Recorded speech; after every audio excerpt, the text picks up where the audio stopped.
Voici la compo justement des Brugeois. Oui, c'est vrai, avec cette compo, on l'a dit, forcément un peu adapté avec l'absence de Ketelaar, c'est la grosse absence par rapport au match aller, mais aussi celle de Lang évidemment, Van Aken, Denswil, Mignolet sera bien là dans les buts, Rika sur le côté gauche, et la surprise c'est d'avoir Sobol devant lui. Clinton Mata lui sera bien sur le côté droit, et puis Van den Kebus, le jeune Van den Kebus avec Vormer et Balanta dans l'axe, Dirard à droite et Dost évidemment en pointe. Voici la compo du Dynamo. Par rapport au match aller, il y a 3 changements. Popov, l'arrière central, n'est pas là. Il est remplacé ce soir par Sirota. Chaparenko remplacé par Shepeliov. Et Depegna, l'Uruguayen qui avait joué flanc gauche, sera lui remplacé ce soir par Rodriguez. Gerson Rodriguez, voilà. Certains pensaient qu'on aurait peut-être pu voir Dirard aussi dans une position plus axiale, mais ça va sans doute mieux lui convenir à cet endroit-ci.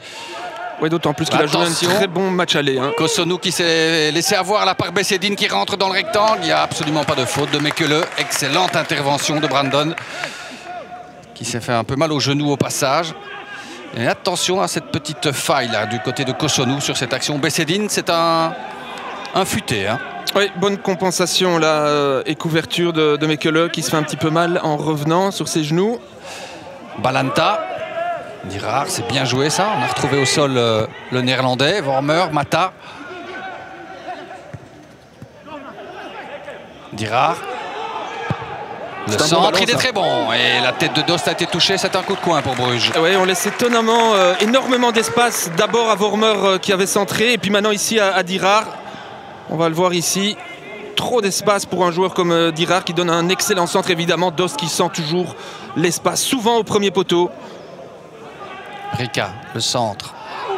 Ça arrive chez Vormer. Ah, attention, il s'est passé quelque chose dans le rectangle là, entre Dirard. Ouais, c'est Dirard qui a été un petit peu poussé dans le dos. Dirard qui reste au sol d'ailleurs. On poursuit l'action avec Mata. Qui centre. La tête de Dost. Et cette fois-ci, elle était bien donnée, cette tête. Directement, malheureusement, sur Bouchan. On va quand même checker un peu ce qui s'est passé dans le rectangle. Thomas, le VAR, va donc regarder un petit peu ce qui se passe et ce qui s'est produit. Et nous, on va analyser cela. Ouais, c'est un duel qui me semble oui, je vois tout pas à de fait normal. De main tendue, de bras tendus sur le dos de Dirard. Et par contre, là, il fait bien de rester concentré. Dost, Mata aussi, très bon crochet extérieur. Jette un coup d'œil et donne un très très bon ballon.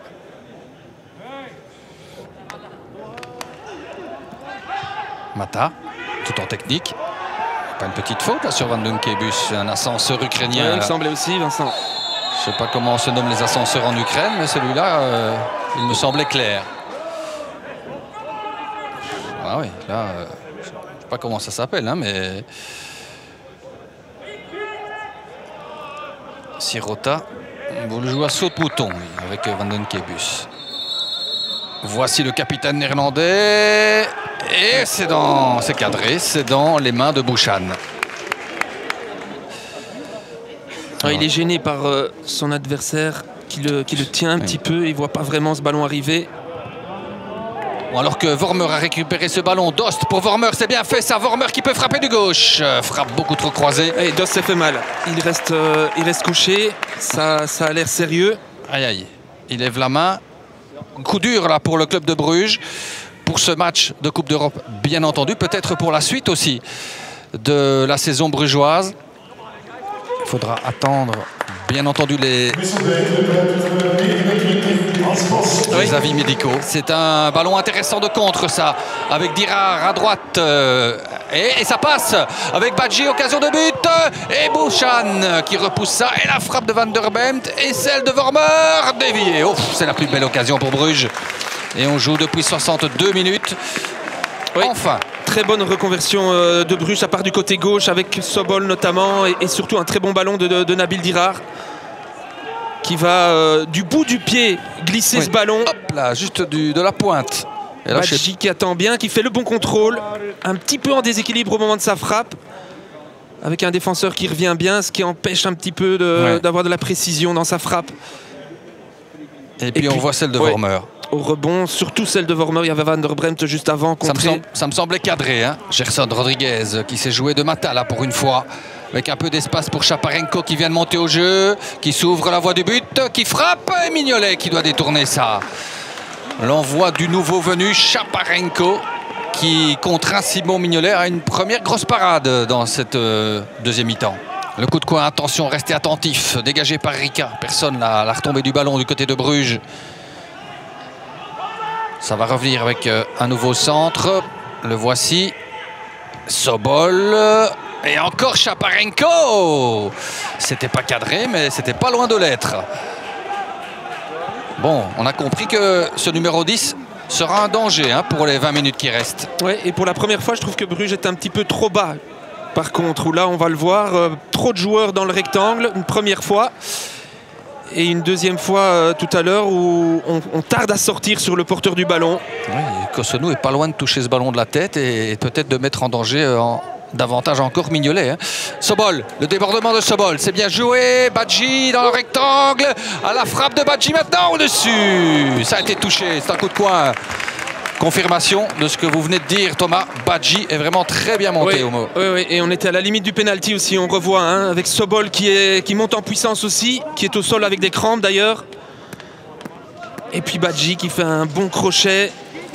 Et on va peut-être revoir que Chaparenko retire le pied. Hein. Il a peur de toucher. Regardez, Chaparenko qui arrive, hop, et il se retient. Hein. Sans quoi, il y a penalty effectivement.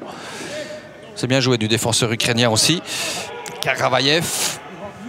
On combine là, attention à l'entrée dans le rectangle. Tsigankov. Avec Gerson Rodriguez, c'est un bon ballon pour Tsigankov du pied droit. C'est goal. Catastrophe.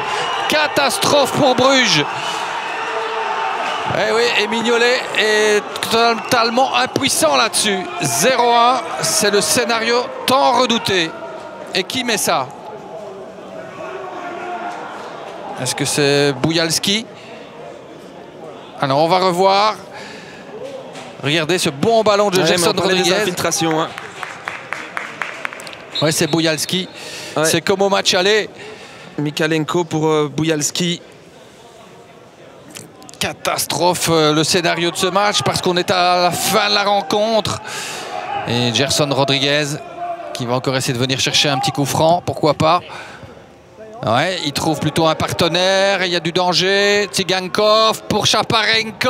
Et heureusement qu'il y a encore Mignolet là pour détourner ça, sans quoi c'était 0-2. Ah là là. Oui, toute la roublardise hein, de cette équipe de Kiev qui fait son effet. Et qui fait presque le break ici. Ils sont jeunes, mais ils sont roublards. Oui. Donc. Oui, et on l'avait dit, c'est une équipe cynique. Et c'est exactement ce qu'ils ont fait lors de ces deux matchs. Malheureusement, pour tout le football belge, ce soir, il n'y a plus de club belge en Coupe d'Europe. Le Dynamo Kiev, cyniquement, est venu s'imposer ici à Bruges.